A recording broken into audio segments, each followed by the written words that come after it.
Well, so often we face people, including ourselves, in our journey. If we were to kind of map it out Yeah.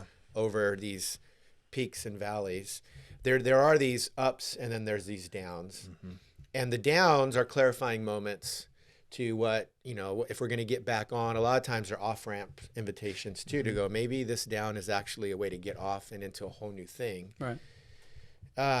But you talk about more.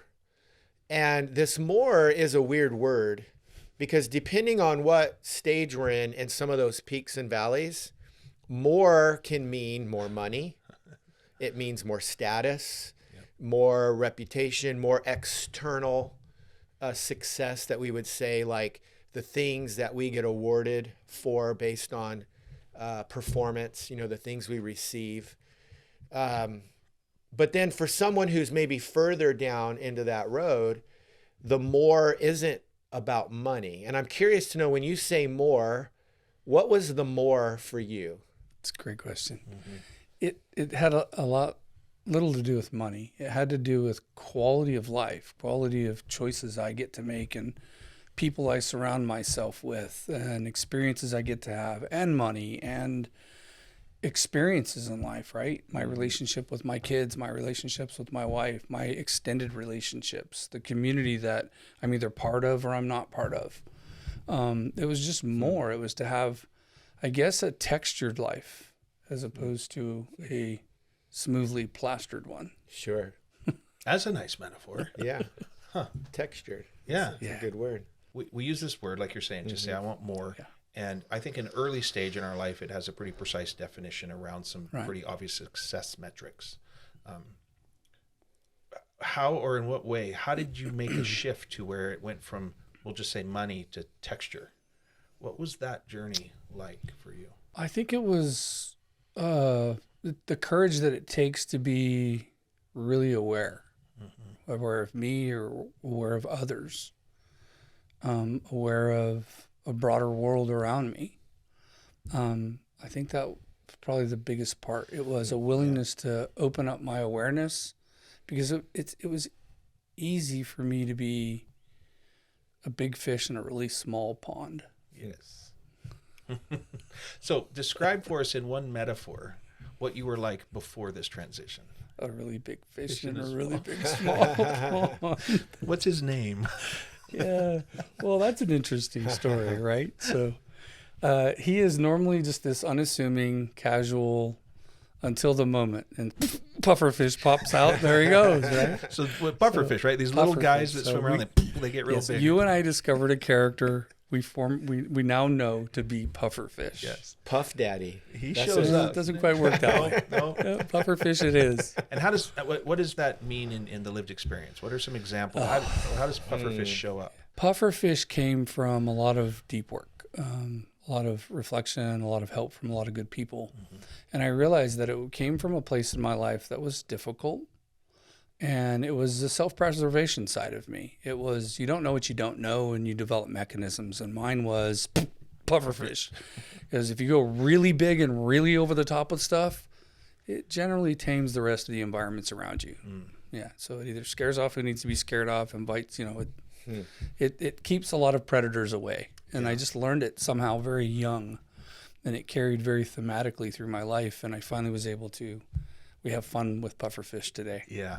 And I talk about them all the time because it's been meaningful to my wife, to my kids, to our business colleagues, Yeah. to friends. The problem with self-protective mechanisms like that is not that they don't work. Oh, they work. They work. It's work. that they assume everyone's a predator. Right. So pretty soon you're puffer fishing everyone. People right? you care about. Yeah. Yeah. What was the alternative story to pufferfish? The journey led to, I actually have this to this day, since this moment, actually. I have a sticker that says, the stickers that say, hello, my name is, Yeah. and it says, gently John. Yeah. Because quintessentially, who I am at my core is loving and gentle. Yeah, that's good. And so I got to be that who. And now pufferfish, and I would caution anybody in this world to throw the baby out with the bathwater. Pufferfish is not bad. And there's a necessary part to that at some level. So they both exist in my life. How does that now that, because I'm glad you brought that up, because it's very easy to call these self-protective mechanisms bad, and then we got to go out and kill them, and no. I enjoy puffer. Yeah. I enjoy provoking him. So, yes. It's super fun. So on the other golf course. course. There he Got is. him. There he is. I get a point. But how does this dynamic now between what we're going to call pufferfish and Gently John play out when you interact with clients? How does it affect your ability to sell? Oh, in profound ways. Profound ways. Before it was pufferfish is prove it. Let's prove it, John. So pufferfish in the office look like prove it. I'm going to prove to you how smart I am, or how good we are, or how my algorithms are better than the next person. And it really isn't about emotion. And that guy, that's pufferfish in the office, was prove it, John.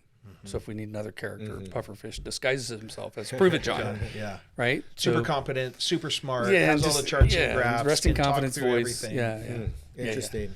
Yeah. So How does Gently John show up and sell? open. I think I can be with people just to be with people rather than have anything to prove. It's an agenda very, very loosely held.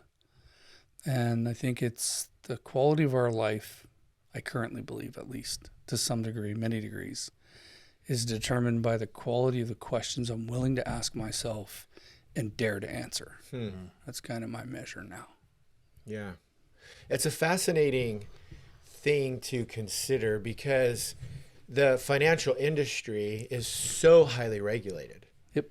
And, federally and local state, the compliance around it, it's a really tight ship. Yep. And so there's a level of needing, like, I think there's a level of assurance that a consumer client wants to have to know that my advisor does have the credential and they know the game. You can't just show up and fake it. But while that might get you in the door, the thing then that keeps you there isn't the credential. It's the gentle get to know you, have the conversation, and understand the story. Because I think where so many in the financial industry can miss the mark is it's like what gets you in the door isn't necessarily the thing that keeps you in the door. And somewhere the conversation has to shift from I know all the good things and I'm going to tell you how to do, from the expert to I'm going to become an expert of you. I'm going to listen to you and allow you to shape the strategy, because now I'm trying to get to the heart of things. And that feels like an easy thing to do, but it feels really difficult for a lot of people to make that transition. It sounds like that's some of the work that you did, and now that's showing up more in your engagement with clients. It's accurate. Yeah. I mean, there's a competency, sure. Right. I think the funny thing about standards is sometimes I think it's this aspirational, and my understanding of a standard is it's minimally acceptable. Right. And so there's a standard, there's a test you pass. There's the minimum. There's math you know how to do. You understand some things about how an economy works, right? Those are aptitudes. And that doesn't make a financial advisor, in my opinion. Now, having been through that cycle, I think there's a cycle where you have to gain that. But the conversation is not interesting there. It's boring. It's math and algorithms and charts. And last time I checked, we aren't those things. Yeah. We're very human. Even the analyst sorts or engineers, we're human. We feel. And when you can elevate a practice, in my opinion, to that place, it's not easy to do, but it's definitely worth it. It's definitely meaningful for me. And there's evidence that it's meaningful for the people we serve. So.